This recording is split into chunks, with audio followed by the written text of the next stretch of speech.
It's testament to what modern convertibles are at their best. Retractable hardtops that look as good up as down. The fact that this one is on Infiniti's home run G car doesn't hurt. Let's drive the 2010 G37 Sport Convertible and check the tag. Now, our retractable's loaded up with basically the only option you care about on this car, and it's the nav package. It brings all kinds of goodies here that really are what make it CNET style, starting off with that display. Now, you'll get a 7-inch color LCD no matter what on this car, but it won't have navigation unless you option that up. The resolution's pretty good. Notice they've got the 3D building rendering, but compared to what companies like Audi are doing these days, it's kind of a post-apocalyptic vision of a few buildings left and the rest of humanity's been decimated by some kind of bomb that was selective. Street names are pretty well rendered. I like the graphics, don't love them, but they're good enough. I've always felt that Infiniti and Nissan kind of use sort of a childish color palette, which to me is jarring against what's kind of an otherwise mature and well-done cabin. Just my take. Live traffic, of course. You've also got XM nav weather on this guy as part of your telematics. Underway, you also have lane guidance, which I like on cars that do that. When you're getting right to a point where you've got to take a lane, merge, turn, it zooms way in and gives you a detail. When you're in an unfamiliar area, that's really helpful. Now, as part of this nav rig, being hard drive based, you get 9.3 gigabytes of hard drive storage to put your media on. So let's get to the audio now.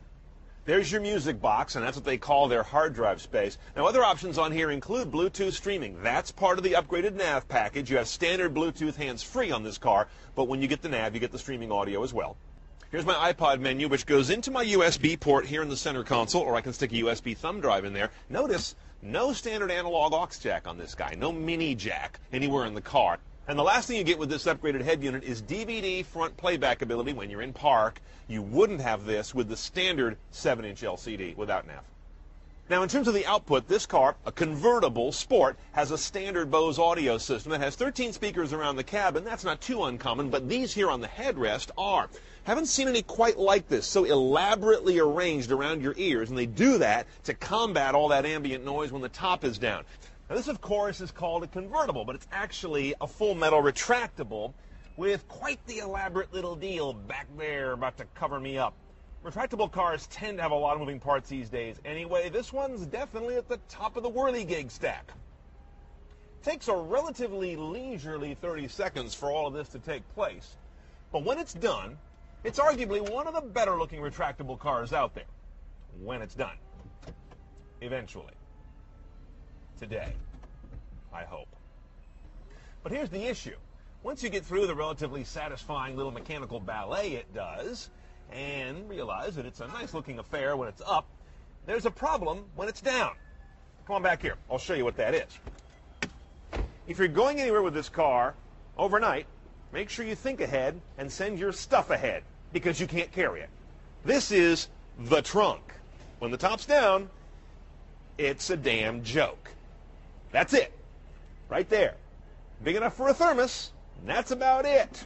In fact, barely big enough for an iPad. You have to think about how it goes in there. You can't do it endwise.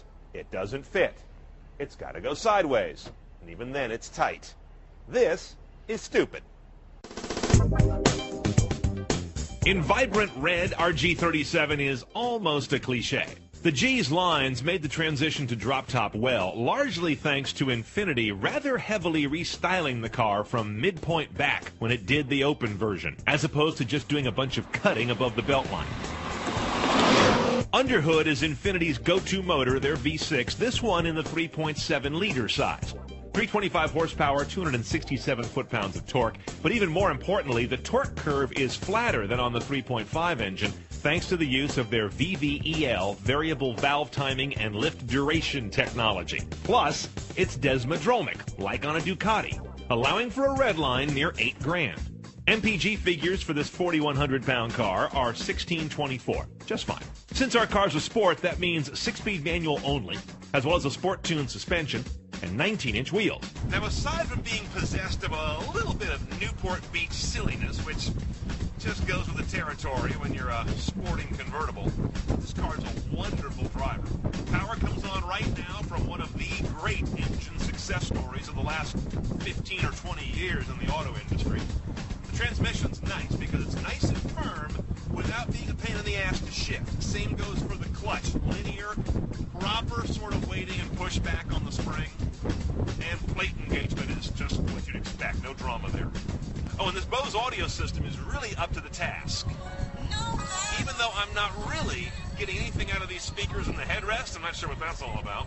Maybe I've got a setting wrong somewhere, but it doesn't really matter. This car is able to easily fill the sort of indefinite space that is the cabin of a retractable retracted. Okay, G37 Sport Convertible, manual transmission only, $47,800 delivered. Not a cheap car, but the retractable adds a lot of cost to that. Now, on top of that, you've got to add $1,850 for the nav package, which gets you the hard drive nav, 9 gig of media space, Bluetooth streaming, DVD playback, traffic weather, some other niceties. It's a fairly well-priced package. The other cost is a lot about $16,000 for a Smart 4 2 as your luggage tender that goes ahead with your bags.